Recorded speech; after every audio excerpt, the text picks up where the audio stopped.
আগামী কর্মসূচি আমি ঘোষণা করছি। আগামী 5 মে সোমবার ইসলামী ছাত্র সেনার উদ্যোগে গোড়া বাংলাদেশ অবরোধ চলবে। আগামী 5 মে সোমবার গোড়া বাংলাদেশে ঢাকা, চট্টগ্রাম সহ ছাত্র সেনার পক্ষ থেকে অবরোধ চলবে সকাল 9টা থেকে 12টা পর্যন্ত। সুন্নি জনতার উদ্দেশ্যে বলতে চাই, আমরা ডাক দিয়েছিলাম গত 12 রবিউল আব্বাল জশ্নে জুলুসের ময়দান থেকে, জামিয়ার ময়দান, জুলুসের ময়দান থেকে সুন্নিদের মধ্যে আর কোনো বিভেদ দেখতে চাই না। সবাই আমরা একত্রিত হয়ে সুন্নিয়তের ময়দানকে, রাজপথকে কাঁপাতে হবে। বাংলাদেশের সুন্নি জনতা প্রমাণ করে দিয়েছেন 26 এপ্রিল এত বাধার পরেও ঢাকার রাজপথ নারায়ে তাকবীর, নারায়ে রিসালাতের স্লোগানে ফিলিস্তিনের শুহাদায়ে কেরামের রক্তের পক্ষে ঢাকার রাজপথ কম্পিত হয়েছে।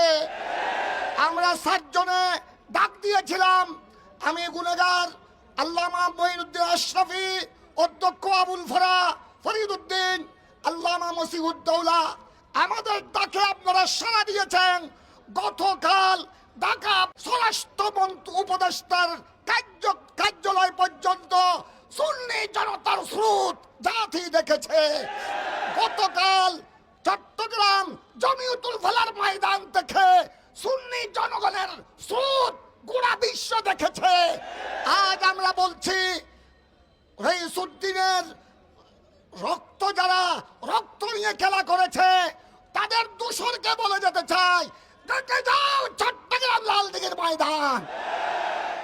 এখনো আমরা মাত্র ডাক দিয়েছিলাম 4 জন, সুন্নি মুসলমান 4 জন নয়, 4,000 লাখ নয়, বাংলার 17 কোটি জনগণের মধ্যে 12 কোটি 15 কোটি সুন্নি জনতা যদি ডাক দেয়, বাংলাদেশের কি অবস্থা হবে সরকারকে বিবেচনা করার জন্য আহ্বান জানাচ্ছি।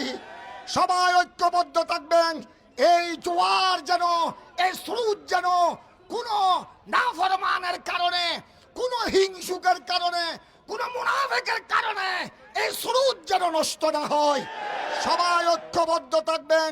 সবাইকে ধন্যবাদ জানাই।